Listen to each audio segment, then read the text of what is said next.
আমার মুসলমান ভাইয়েরা, হাদিস থেকে শোনো, বদরের প্রান্তরে যুদ্ধ হবে। রাসূলুল্লাহ সাহাবায়ে কিরামদেরকে রেডি করেছেন, কিন্তু এই যুদ্ধটা বড় মারাত্মক, এই জিহাদ বড় মারাত্মক। জিহাদ হবে, চাচার বিরুদ্ধে ভাতিজা জিহাদ করবে, বাপের বিরুদ্ধে সন্তান অস্ত্র ধারণ করবে, ভাইয়ের বিরুদ্ধে ভাই অস্ত্র ধারণ করবে। কোন জিহাদ? বদর। কোন জায়গায়? বদর। মক্কা থেকে যারা আসতেছে সব চাচা ভাই মামু খালু এরা আসতেছে, আপন আপন লোকের আপন লোকের বিরুদ্ধে অস্ত্র ধারণ করবে। এটা কি সহজ? কোন এটা কি সহজ? রাসূলুল্লাহ যুদ্ধের কথা মানুষকে বুঝাচ্ছেন, একটু ইতস্তত করছেন। হযরত রাসূল পাক সাল্লাল্লাহু আলাইহি ওয়াসাল্লাম যুদ্ধের কথা সাহাবায়ে কিরামদের সামনে পেশ করতেছেন আর একটু ইতস্তত করতেছেন। এই কঠিন যুদ্ধে সাহাবীরা কিভাবে মেনে নেবে? রাসূলের মনের অবস্থা বুঝতে পেরে হযরত মিকদাদ রাদিয়াল্লাহু তাআলা আনহু, বর্ষিয়ান সাহাবী, তিনি দাঁড়ায় গেলেন। তিনি দাঁড়ায় বলছেন, ইমদি বিনা ইয়া রাসূলুল্লাহ হাইসু মা তাশা। হে রাসূল, আপনি আমাদেরকে নিয়ে চলুন, আল্লাহ যেদিকে আপনাকে যেতে বলে, হাইসু মা তাশা আয় হাইসু মা আমারাকাল্লাহ, যেদিকে আল্লাহ আপনাকে যেতে বলেন আমাদেরকে নিয়ে আপনি সেদিকে চলেন। ইন্না লা নাকুলু লাকা কামা ক্বালা বানু ইসরাঈল লিমূসা আলাইহিস সালাম ইযহাব আনতা ওয়া রাব্বুকা ফাকাতিলা ইন্না হাহুনা কাঈদুন। আমরা মুসা আলাইহিস সালামের উম্মতের মতো বলবো না যে হে মুসা, তুমি আর জিবরাইল আর তোমার আল্লাহ যুদ্ধ করো, আমরা ঘরে বসে আরাম করি। এ কথা আমরা বলবো না হুজুর। বাল ইযহাব আনতা ওয়া রাব্বুকা ফাকাতিলা ইন্না মাআকুমা মুকাতিলুন। হে রাসূল, বরং আমরা বলবো আপনি যুদ্ধ করুন, আপনি আমাদের নিয়ে চলুন, আমরা লড়বো আপনার সাথে কাফেরদের বিরুদ্ধে। ততক্ষণ পর্যন্ত লড়বো মা দামাত আইনুম মিন্না তাতাররাফ। ও রাসূল, যতক্ষণ আমাদের চোখের একটা পাতাও নড়ে ততক্ষণ আপনার সাথে আমরা লড়বো। সুবহানাল্লাহ। মানে জীবন যতক্ষণ আছে আপনার সাথী হয়ে কাফেরদের বিরুদ্ধে লড়তে থাকবো। হুজুর খুব খুশি হয়ে গেল। হুজুর কি হলেন? দারুণ খুশি হয়ে গেল। আল্লাহ নবী খুশি হয়ে বললেন, ও সাহাবীরা, তোমাদের মানসিক অবস্থা যখন এই কুবু বিনা ইলা জান্নাতিন, জান্নাতুন আরদুহা কারদিস সামাওয়াতি ওয়াল আরদ। ও সাহাবীরা, তোমাদের মানসিকতা যখন এমন, তখন আমার সাথে তোমরা দাঁড়াও, আমার সাথে ওঠো, আমার সাথে চলো জান্নাতের দিকে। রাসূলুল্লাহ বলছেন, আমার সাথে চলো বেহেশতে। কোন বেহেশত?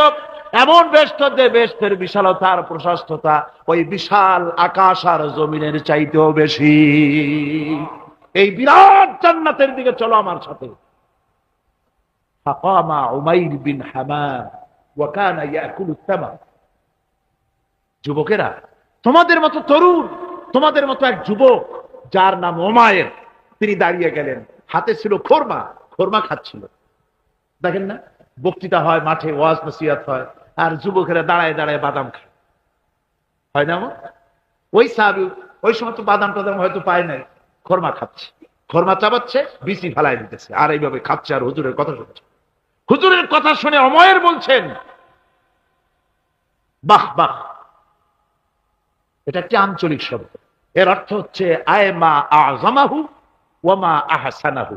হে রাসূল, আপনি কত সুন্দর কথা বললেন, আপনি কি বিশাল কথা বলেছেন, কত বড় কথা বলেছেন।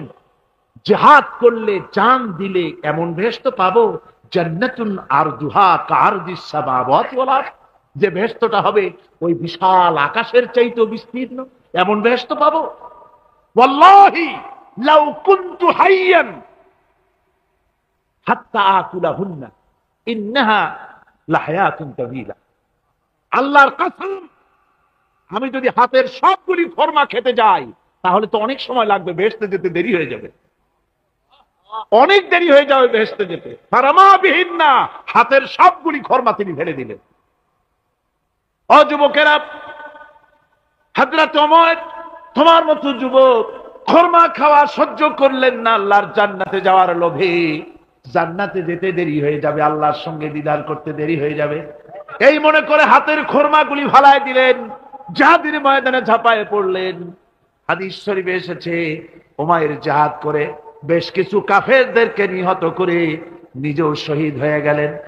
রাসূলুল্লাহ বদরের শহাদাদের জানাজা করার সময় একজন সাহাবী বলে দিলেন, হুজুর এই সেই উমাইর, আপনি যখন বেহেশতের কথা বলছিলেন, খোরমাগুলি খাওয়ার তর সহ্য হয় নাই বেহেশতে যাওয়ার জন্য, এই সেই উমাইর। আল্লাহর নবী উমাইরের কাছে দাঁড়ায় আঙ্গুল দিয়ে তার শরীরের দিকে দেখায় বললেন, ইন্নাকা মিন আহলিহা। ও যুবক, যেই বেহেশতের জন্য খোরমা খাওয়ার সময় তুমি পাও নাই, আমি নবী সাক্ষী দিচ্ছি তুমি অবশ্যই সেই বেহেশতের অধিবাসী। ওই বেহেশত তোমার জন্য। সুবহানাল্লাহ। আমার ভাইরা, কিয়ামতের দিন এই জান্নাত আল্লাহ রাব্বুল আলামিন দান করবেন ওই সব লোকদের জন্য যারা জান দিবে, মাল দিবে, রক্ত দিবে আল্লাহর দ্বীনের জন্য। কিসের জন্য? আল্লাহর দ্বীন কায়েমের জন্য। যারা জান মাল ওয়াকফ করে দেবে, জীবনকে উৎসর্গ করে দেবে, তাদের জন্য আল্লাহ পাক এই বিরাট নিয়ামত রেখেছেন। তরুণদের বলতে চাই, যুবকদের বলতে চাই, আর বাতিলের পেছনে ঘুরো না, আর তোমার ওই সব নেতাদের পেছনে ঘুরো না যারা নিজেরাও নামাজ পড়ে না, তোমাকেও নামাজের কথা বলে না। ওরা নিজেরা মিথ্যা কথা কয়, তোমরা টের পাও না? কি বলেন, টের পাওয়া যায় না? মারামারি করে নিজেরা আর বদনাম দেয় অপরের উপরে। চোখের সামনে যারা এরকম পারে, চোখের সামনে যারা এরকম পারে, তাহলে রাত দিন 24 ঘন্টা তাদের আমলটা কেমন? এদের পেছনে ঘুরে কোনো লাভ নাই। কোনো লাভ আছে? হ্যাঁ, একটা লাভ আছে। সেই লাভটা হচ্ছে টাটকা কিছু সুখ পেতে পারো, কিছু মদের টাকা, কিছু হোটেলের টাকা, কিছু পরের মেয়ে নিয়ে ঘোরার টাকা, কিছু ভ্রমণের টাকা, কিছু অস্ত্রপাতি, কিছু ত্রাস সৃষ্টি করা। আর ত্রাস সৃষ্টি করবা, কয়টা অস্ত্রের মালিক হইছো?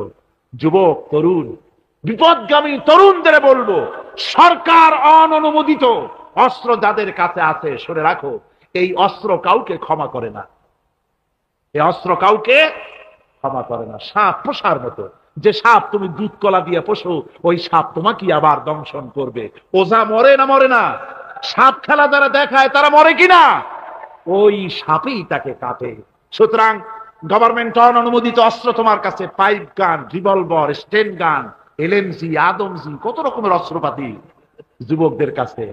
ঘুম নাই, সারা রাত অস্ত্র থাকে কাছে, আর কি কি লাল পানি খাইয়া চোখ দুইটা থাকে এত বড় বড়, দেখলেও ভয় করে। মাথায় ভাল্লুকের মতো চুল। মানুষ মারো তোমরা, মানুষ মারো। আহা, যারে মারলা একটুখানি হিউম্যানিটি, বিবেক দিয়ে চিন্তা করো। যাকে মেরেছ ওই রাত্রে তার বাড়ির কাছে যাও, ওই রাত্রে গোপনে তার বাড়ির কাছে গিয়ে দেখো তার মা কিভাবে তার সন্তানের জন্য কাঁদতেছে, মায়ের কোলটা খালি হয়েছে বলে কিভাবে কাঁদতেছে, তার বাবা কিভাবে কাঁদতেছে, তার বউ থাকলে কিভাবে ছটফট করতেছে, তার কলিজার টুকরা সন্তান থাকলে কিভাবে আব্বা আব্বা বলে কাঁদতেছে। যারে গুলি করে মেরেছো, একবার বাড়ির কাছে গিয়ে কান পাচা শোনো। মনে রাখো যুবক, সন্ত্রাসীরা, শুনে রাখো, অস্ত্র দিয়া মানুষকে যারা মেরেছো, আল্লাহর কসম করে বলি, যেভাবে মেরেছো ওইভাবে তোমাকেও নিহত হতে হবে, কোনো সন্দেহ নাই। বাড়িতে গিয়ে ডায়েরিতে লিখে রাখো আমার কথা। থামুন, বাড়িতে গিয়ে ডায়েরিতে লিখে রাখুন, ডায়েরিতে লিখে রাখো, যদি তুমি কাউকে হত্যা করে তার বউকে যদি বিধবা বানায় থাকো, তোমার বউ বিধবা হবেই, কোনো সন্দেহ নেই। তুমি যদি কারো ছেলেকে এতিম বানায় থাকো, তোমার ছেলেকে আল্লাহ এতিম বানায় রাস্তায় ভিক্ষা করায় ছাড়বেন। তুমি যদি কারো বাপকে মাকে কাঁদায় থাকো, আল্লাহ রাব্বুল আলামিন তোমার মা বাপকে কাঁদাবেন। তুমি যদি বেয়নটের খোঁচা দিয়া, ড্যাগারের খোঁচা দিয়া একটা মানুষকে যদি বুক ফেড়ে থাকো, তোমার বুকটা ঝাঁঝরা করে দেওয়ার মতো অস্ত্র আল্লাহ তৈরি করে রেখেছে। বিশ্বাস করো, বিশ্বাস করো। অননুমোদিত অস্ত্র থানায় জমা দিয়ে দাও, মসজিদে ঢোকো, নামাজ পড়ো, চরিত্রবান হয়ে যাও। তোমাদের প্রতি আমার উদাত্ত দাওয়াত, আমার বুক ভরা দরদ। তোমাদের বিরুদ্ধে আমাদের কোনো বিদ্বেষ নাই, হিংসা নাই, আছে কলিজা বড় দরদ। দেখতে পাচ্ছি জাহান্নামের দিকে যাচ্ছ। এ পথটা কোন দিকের পথ? যারা বলেন কোথার পথ? ওই নেতাদের পিছনে আর চলো না, তওবা করো। ওই নেতাদের পিছনে আর যাবে না যারা তোমাদেরকে টাকা দেয় আর অস্ত্র দেয়, যারা তোমাদেরকে মদ দেয় আর নারী দেয় ওদের পেছনে আর চলবে না, ওয়াদা করো। যুবকরা কি পারবে ওয়াদা করতে? ওই সব নেতাদের পিছনে জীবনে আর যাবে না, ওয়াদা করতে পারো? হাত উঁচু করে দেখাও যুবকেরা।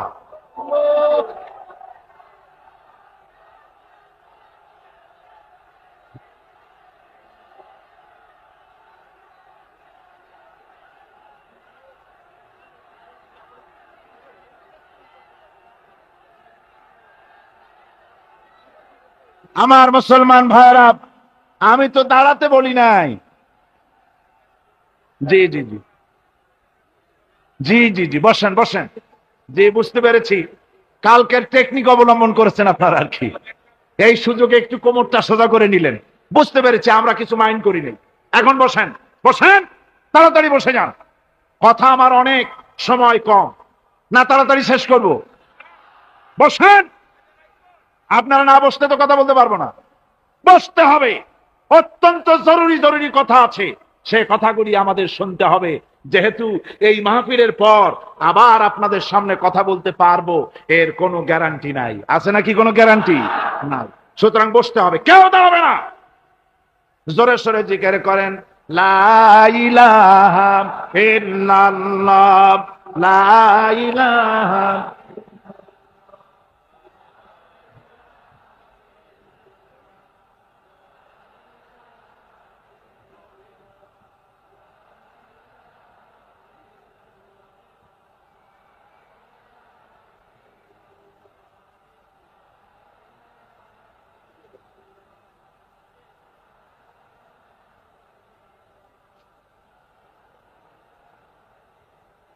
আমার ভাইরা, আজকের মাহফিলের সবচেয়ে বড় আকর্ষণ আখেরি মোনাজাত, ঠিক না? কোরআনে কারীমের মাহফিলের মোনাজাত অবশ্যই কবুল হবে ইনশাআল্লাহ। এত মানুষের দোয়া আল্লাহ ফিরাতে পারেন না। তার নাম রহমান, তার নাম রহিম, তার নাম গফুর, তার নাম গাফফার। বান্দার দোয়া কবুল করাই তো তার কাজ। সুতরাং নড়াচড়া আদৌ করবেন না, যার যার জায়গায় বসে থাকুন। না বসলে আপনারা যদি হাঁটেন, মাঝে মধ্যে দাঁড়ান, এটা খুবই বিরক্তির উদ্রেক করবে। ভাইয়েরা, আমি সকলকে সেজন্য বলতে চাই যে আমরা আল্লাহর দ্বীন প্রতিষ্ঠার জন্য এই জিহাদের কথা যে আল্লাহ বলছেন, এই জিহাদের জন্য আমরা জান মাল সব কিছুকে উৎসর্গ করতে চাই। আল্লাহ যেন কবুল করেন, সবাই বলেন আমিন।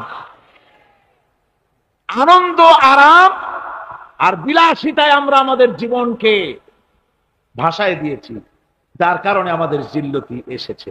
এ মুসলমানদের উরুজ, এ মুসলমানদের তারাক্কি কিভাবে আসে শুনুন বিশ্ব কবির ভাষায়।